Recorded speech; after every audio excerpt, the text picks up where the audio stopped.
주주 총회장에 올린 웃음 한 번에 공기가 뒤집혔는데요. 그 웃음의 주인이 스스로 무너질 계단을 이미 숫자까지 세워둔 사람이라는 사실 아무도 몰랐습니다. 황기찬은 시한부 통보를 받은 뒤로 이상하리만큼 또렷해졌습니다. 고통이 파도처럼 밀려와도 머릿속은 오히려 선명해졌고요. 황기찬은 자신이 쌓아올린 권력이 이 순간부터 카운트다운에 들어갔다는 걸 알았습니다.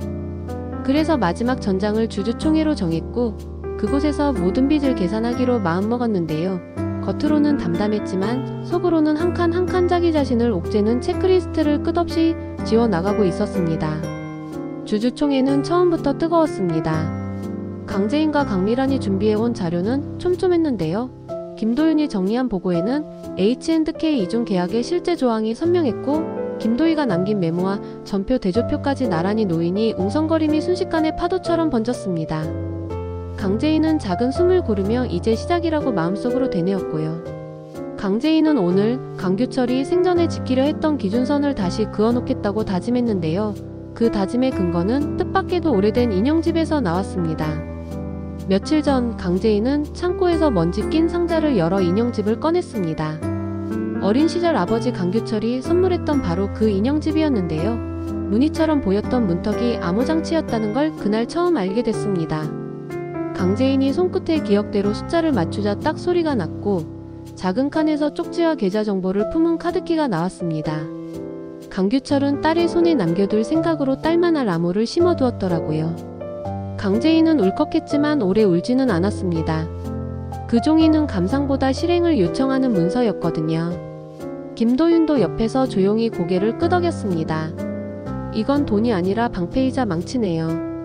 강재인은 책임이죠라고 답했고 둘은 그 자리에서 절차를 나눴습니다. 국내 이동은 위험하니 싱가포르 경유, 변호사와 은행 동시 미팅, 회계 추적 대비 노출 최소화. 감정은 뒤로 순서는 앞으로였습니다. 하지만 오늘 주주총회장의 분위기는 계획대로 흘러가지 않았습니다. 강미란의 발언에 박수 소리가 퍼진 뒤 황기찬이 이상한 웃음을 터뜨렸거든요. 그 웃음 뒤로 그는 봉투를 꺼내들더니 강재인이 모르는 페이지를 펼쳐 보였습니다. 3일 전 강규철명의 비밀 계좌에서 자금 이동. 인출자 강재인. 숫자와 시간이 찍힌 종이가 흔들렸고 회의장 공기가 찬물처럼 식었습니다. 황기찬은 상속 절차도 밟지 않은 비자금, 총회 직전 주식 매집 이게야말로 조작 아니냐라고 몰아붙였고요.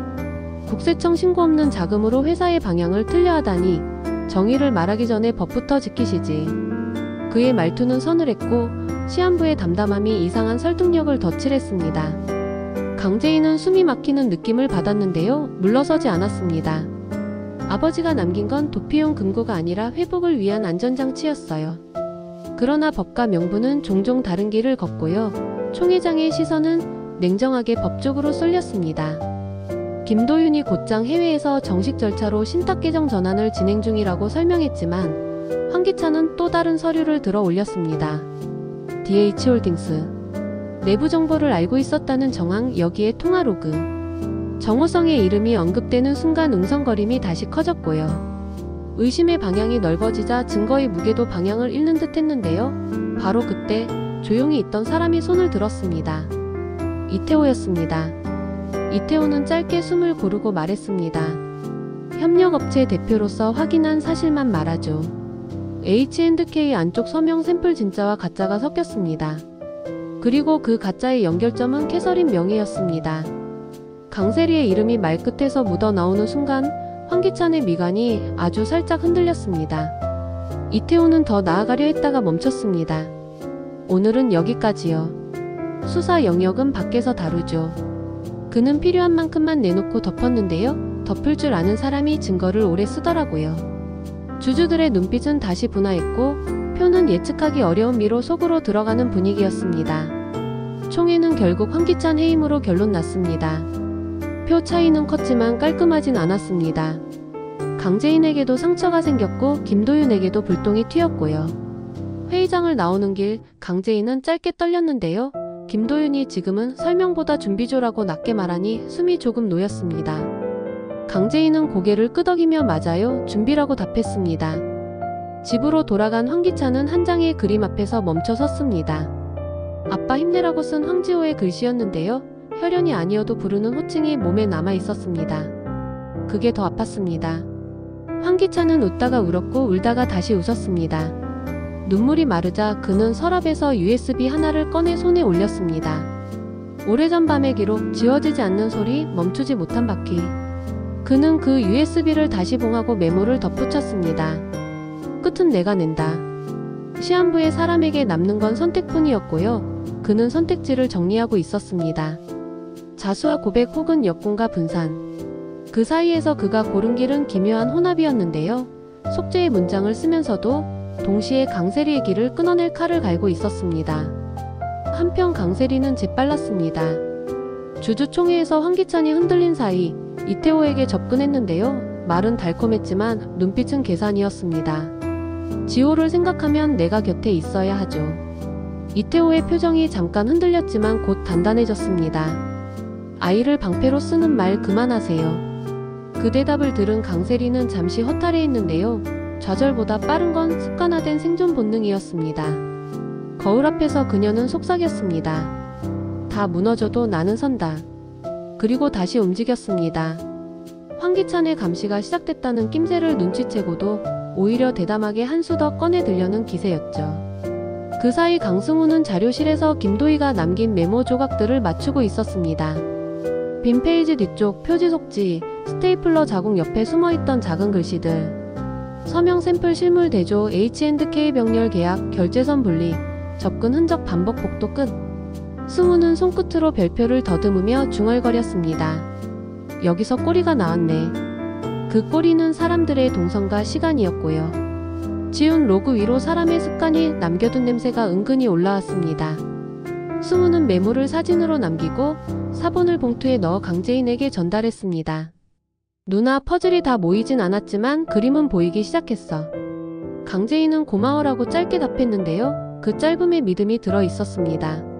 싱가포르로 떠난 짧은 일정은 계획대로 진행됐습니다. 신탁 전환, 규제 대응, 변호사 확인. 강재인과 김도윤은 피곤해서 눈을 붙이기도 했는데요. 그 피곤함 사이로 서로의 마음이 조용히 가까워졌습니다. 로비에서 마신 늦은 커피 한 잔, 엘리베이터 기다리며 나눈 농담 한 줄, 호텔방 앞 복도에서 주고받은 조심해요 한마디. 감정은 늘 큰 사건보다 이런 작은 결에서 자라더라고요. 강재인은 아버지가 남긴 건 돈이 아니라 용기였네요 라고 말했고, 김도윤은 그 용기에 제가 같이 기대겠습니다 라고 답했습니다. 둘의 눈빛은 약속처럼 단단해졌습니다. 돌아오자마자 판은 더 거칠게 움직였습니다. 황기찬은 집안 곳곳과 대기실에 녹음장치를 심어두고 강세리의 대화를 모았습니다. 그 녹음기 하나를 황기만이 먼저 발견해 지호에게 엉뚱한 설명을 해준 일도 있었는데요. 그 무심한 말 한 줄이 강세리에게 힌트를 줬습니다. 감시 중이구나. 강세리는 서랍과 모서리, 액자디를 살펴보다가 결국 작은 기기를 찾아냈고 그 순간 식은땀이 등줄기를 타고 흘렀습니다. 어디까지 들은 거지? 그러나 치우면 더 의심을 살 걸 알아서 그대로 두고 평정심을 가장했습니다. 황기찬이 방으로 들어왔을 때 강세리는 미소를 올렸지만 눈빛은 단단했어요. 두 사람의 대화는 빙하 위를 걷는 말처럼 느리고 차가웠습니다. 지호의 아버지 정말 나야? 당연하지. 그럼 이 결과는? 황기찬이 종이를 미끄러뜨리자 강세리는 한순간 말이 멈췄습니다. 그 침묵이 답이 됐습니다. 강재인은 다음 수를 먼저 던지기로 했습니다. 펍으로 갈 준비, 언론 대응, 내부 고발 라인 정리, 그리고 무엇보다 아이를 보호하는 조치. 강재인은 최자연과 상의해서 지호와 황은우를 같은 프로그램으로 묶어 심리상담을 받게 하자고 제안했고요. 어른들의 싸움에 아이들을 끌어들이지 말자가 강재인의 첫 원칙이었습니다. 김도윤은 병원 네트워크를 통해 신뢰할 만한 전문가를 바로 연결했고, 강승우가 아이들 등하원 동선을 체크해 외부 접근을 막았고요. 도유경은 자신의 스케줄을 조정해 유연하게 지원했습니다. 가족이란 결국 마음이 모일 때 생기는 형태더라고요. 피로 맺히기도 하지만 약속으로도 맺히는 법이니까요. 그리고 어느 날 밤 뜻밖의 봉투 하나가 강재인에게 도착했습니다. 발신인은 없었고 봉인 스티커에 작은 점 하나만 찍혀 있었습니다. 강재인은 숨을 고르고 봉인을 때려다가 멈췄습니다. 여는 순간 되돌릴 수 없겠다. 그 느낌이 분명했습니다. 강재인은 김도윤과 함께 봉투를 열어보기로 했고 그 결정을 다음날 아침으로 미뤘습니다. 미루는 건 도망이 아니라 준비를 위한 시간 확보였고요. 그 밤 강재인은 스스로에게 말했습니다. 내일은 법으로, 모레는 사람으로. 낭만이 아니라 순서의 선언이었습니다. 이튿날 주주총회 후속 브리핑이 열렸습니다. 강미란이 전면에 섰고 강재인은 측면에서 자료를 보조했습니다. 황기찬의 해임이 공식 발표되자 회사 주가가 흔들렸고 언론은 앞다투어 비자금과 내부정보 프레임을 헤드라인에 올렸습니다. 그 순간 황기찬이 반격의 인터뷰를 예고했습니다. 개인적 원한에 회사가 휘둘린다. 문장은 간단했지만 강했습니다. 단어들이 감정의 뇌관을 건드렸거든요. 여론은 순식간에 양분됐습니다. 누군가는 강재인을 응원했고 누군가는 황기찬의 말에 고개를 끄덕였습니다. 이런 때일수록 속도가 아니라 정확도가 승부를 가릅니다. 강재인은 자료 외에는 말하지 않는다를 원칙으로 세웠고 김도윤은 의심의 질문에는 의심의 형식으로 답하되 사실의 질문에는 사실로 답한다라는 가이드라인을 준비했습니다.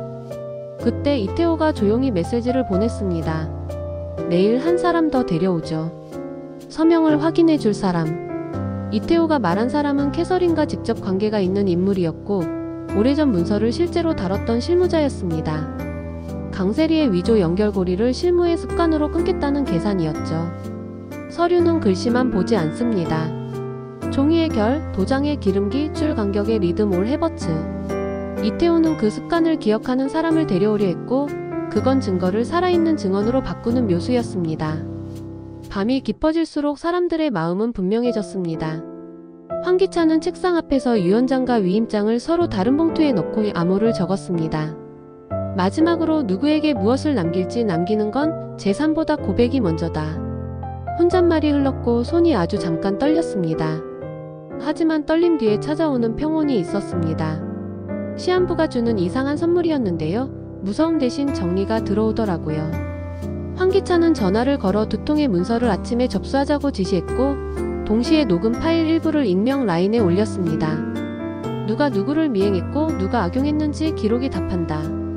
그가 뿌린 씨앗은 칼과 방패가 될 수 있었습니다. 누군가에겐 구원이 누군가에겐 심판이었죠. 이튿날 아침 강재인은 어제의 봉투를 열었습니다. 안에는 짧은 수기와 작은 키 하나 그리고 숫자 4개가 적힌 메모가 들어 있었습니다. 키에는 A-ROM이라고 각인돼 있었고 메모의 숫자는 황기찬이 오래 쓰던 비밀번호의 변형이었습니다. 강재인은 직감했습니다. USB의 잠금이군요.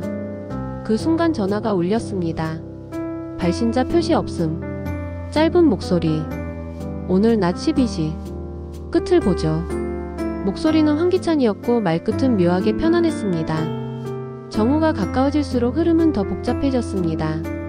강세리는 최후의 카드처럼 지호를 품에 안고 나섰고 황기만은 기억의 조각이 드문드문 돌아오면서 계단 편지를 중얼거렸습니다.